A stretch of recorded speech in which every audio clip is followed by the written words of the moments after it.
mukhang may sarili na rin siyang buhay. Gumagalaw bilang isang malaking bahagi ng buhay mo. Siya yung tao na ayaw mong sinasaktan. Siya yung taong kapag nasaktan ka ng kapiraso, doble o triple ang sakit sa kanya. Siya yung taong ayaw mo talagang saktan, pero kung minsan dahil normal ka namang tao tulad din namin, tulad nating lahat, nasasaktan mo siya ng hindi sinasadya. Paano mong ilalarawan si Mayor Pablo Cuneta? My daddy has always been a great father to me.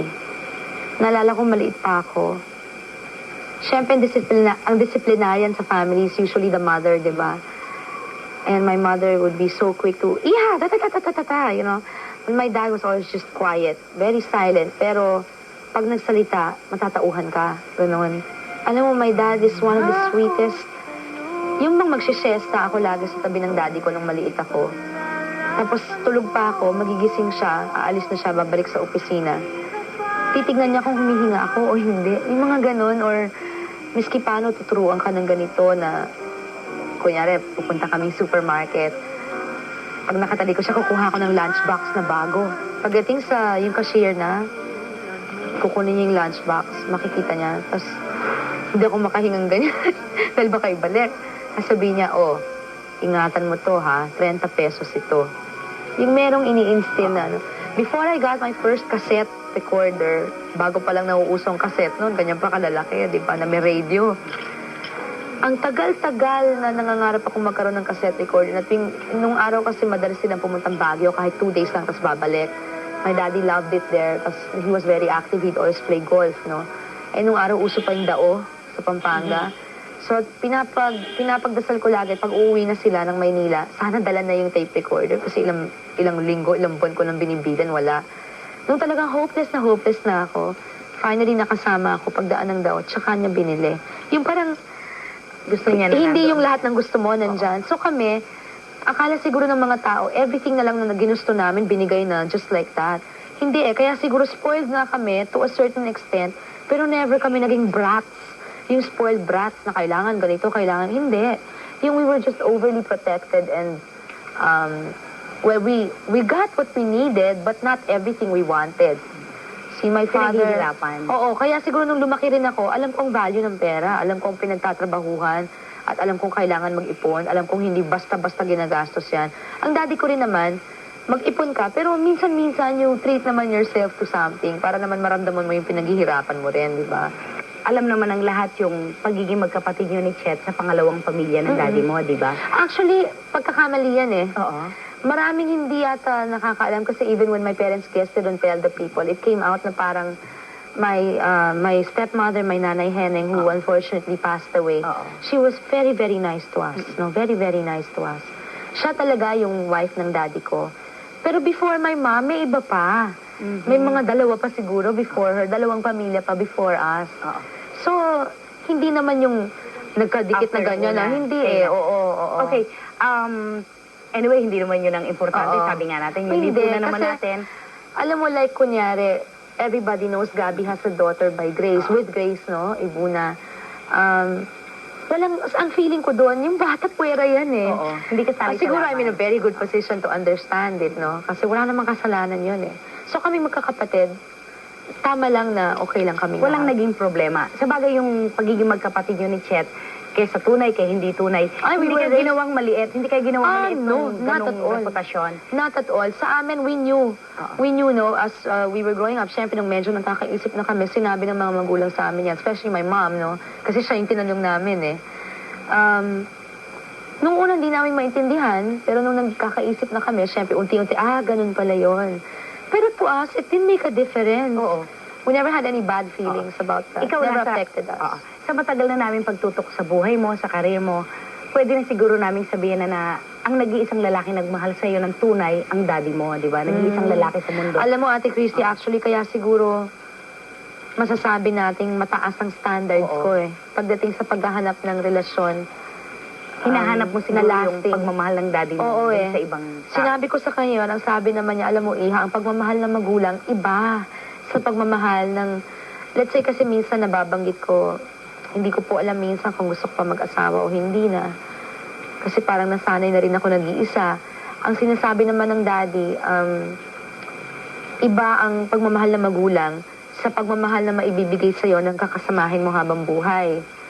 So, sino ba naman ang gustong sira ang pamilya ko, di ba? Nasira ang, for a while, hindi naman sa nasira ang buhay ko o nagwala ako. Hindi ganun, pero hindi ko mainambisyon na, let's say, dumating sa puntong pagdating ng araw, pagtanda ko, naku, nakakailang boyfriends na pala ako. Masama yata yun, di ba? Kaya siguro at this point, takot na rin akong, yung parang to just keep jumping in and out of relationships, no? Hindi naman, never naman ako nakipag-fling kahit kanino. Whenever I would enter a relationship before, it was with the sincerest of intentions. At saka, matagal naman ang tinatagal ng relationships ko, hindi yung from one thing to another. Bigla. Yan ang di naiintindihan ng tao kasi gusto sana ng tao maging perfect ka. Eh, ikaw rin naman gusto mo maging perfect ka, pero hindi pwede eh. Siguro ang akin Hindi lang... nangyayari. Oo, hindi eh. Dapat siguro nga magpasalamat pa ako dahil maraming tao dyan sa... Siguro may nanonood sa atin na mas masakit ang mga nangyari sa buhay niya, di ba? Pero tayong napapansin dahil tayong nandito sa show business. It's just hard for me because my father's love is hard to match eh. Di ba? Even my mother's love for that matter. Sharon, siyempre gusto natin, lagi tayong buo, laging kasama natin sila, di ba? Alam din namin na kinatatakutan mo yung pag-usad ng panahon, di ba, para sa daddy mo. Sharon, paano kung, wag naman siyempre, walang may gusto, di ba? Paano kung isang araw gumising ka isang umaga, wala na ang daddy mo? Paano mo nakikita ang sarili mo? Mamamatay ako. Alam mo, sinabi ko yung kay Boss Vic noon, yung boss ko sa Viva, ako dinaanan ko na yung mawala ang asawa ko, ang pamilya ko, masira. I was able to survive, no, to really work and concentrate on my career and be in control kahit nung nasasaktan-saktan ako. Pero pag ang isa sa mga magulang ko nawala, hindi ko alam, baka mawala ako sa sarili ko. Excuse me, na naman ako. Hi, alam niyo po, dito sa Sharon Cuneta Show, mga kaibigan, minsan po talagang lumalabas ang luha ni Sharon dahil hindi niya mapigilan. Ayan, nagagalit na naman ako sa sarili ko at umiyak ako. Pero, I grew up talaga. I cannot imagine life without my parents or without one of them. I'm going to die. Not that I'm going to kill myself. I mean, it's going to kill me inside. It's going to, I really don't know because we're not there yet. And I hope God is, since God is good, I hope He gives them more time, no? Kasi sabi ko nga unfair, kasi nung pinanganak ako, my dad was, how old was my dad? He was already 56 when I was born, no?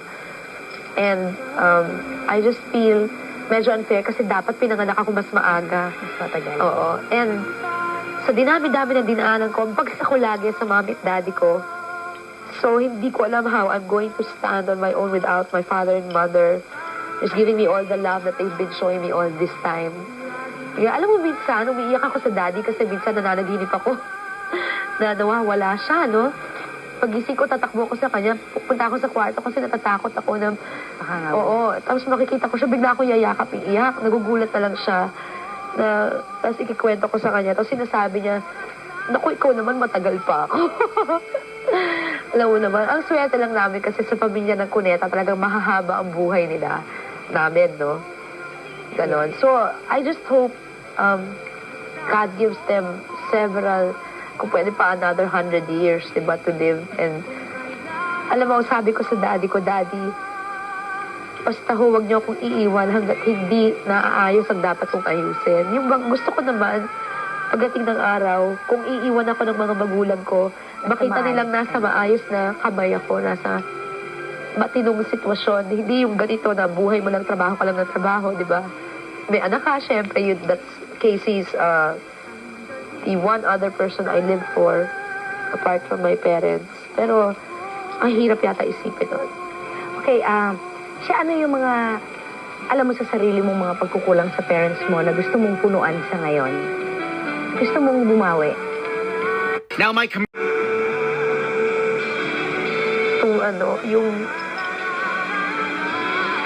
yung bang, syempre iba yung excuse me, iba yung nasira ang pamilya ko. ang feeling ko noon was, I lost my family, I lost my husband. And, syempre iba yun eh. Iba pag nakikita ng magulang mo na maayos ang buhay mo. That's what I mean eh. Na hindi ko naman inambisyon talaga na ganyan naman. Sa bagay, yung buhay ko kung tutuusan, hindi naman ganyan kagulo, no? Pero, yung hindi Pero sana ganun naging katahimik. perfect. Oo, hindi, yung ganun. Eh, ako kasi masyado akong, sa eskwela, gusto ko, nung nakakaisip na ako, nung grade school ako, nilalaro ko lang yan. Pero, nung nasa high school na ako, gusto ko kahit nagtatrabaho ko, magaling pa rin ako sa school. Lahat ng pasukin ko, lahat ng gawin ko, kailangan magaling. So, excuse me, when my marriage didn't work out, I felt really disappointed. Not only for myself and my daughter, but for them also. Because siguro they expected so much of me. And muna, di na nga ako nagtapos ng pag-aaral. Tapos nag-asawa ako, it didn't work pa. Tapos ngayon, when I met Richard, akala ko may possibility rin na kami na wala pa rin. Diba? Ayaw talaga ibigay. Wag muna siguro.